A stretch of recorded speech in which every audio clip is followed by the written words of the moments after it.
Hello everyone. In this session, we will discuss about importance of scattering parameters and its properties.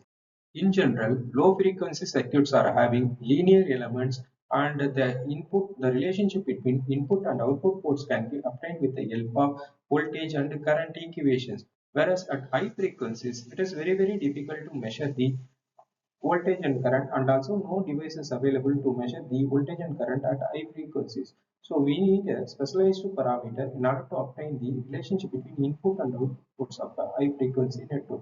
So scattering parameters are the one which gives the power relationship between input and output ports of a high frequency network. This figure shows the model of a two-port network. For any microwave network, there are two types of S parameters are there. One is reflection coefficient, another one is transmission coefficient. Reflection coefficient represents amount of power reflected at the input port itself, whereas transmission coefficient represents how much amount of power is delivered from one port to another port. Scattering matrix is a square matrix which gives the all combinations of power relationship between input and output ports of a microwave network. The elements of the scattering parameters are S1, S12, S21 and S22. If we want to measure S11 means we need to inject a signal at port 1 and we need to measure the amount of signal which is reflected at that same port itself. Similarly, if we want to measure S21 means we need to inject a signal at port 1 and we need to measure the amount of power delivered at port 2.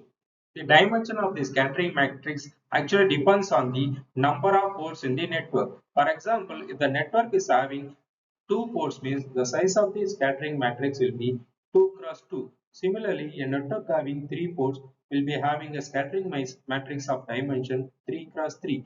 S11 represents the reflection coefficient, which is nothing but ratio of power reflected at the port 1 to the power supplied at port 1 by keeping zero input at port 2. Similarly, transmission coefficient S12 represents power delivered at port 1 to the power fed at port 2 by keeping A1 equal to 0. Similarly, transmission coefficient S21 represents the power delivered at the port 2 to the power fed at port 1 by keeping A2 equal to 0. Similarly, reflection coefficient S22 represents the ratio of power reflected at port 2 to the power fed at port 2 by keeping A1 equal to 0. Now we'll discuss about some of the important properties of scattering matrix. The first property is S matrix is a square matrix having dimension n cross n, where n represents number of ports in the network. Second property is S matrix is a symmetry matrix. That means we can able to write Sij equal to Sji. That means S12 equal to S21. Third property is S matrix is a unitary matrix. That means if the product of S matrix with the complex conjugate is equal to unitary matrix. That means diagonal elements are having value as 1. Fourth property is the sum of product of each term of any row or column multiplied by the complex conjugate of the corresponding terms of any other row or column will yield result as 0.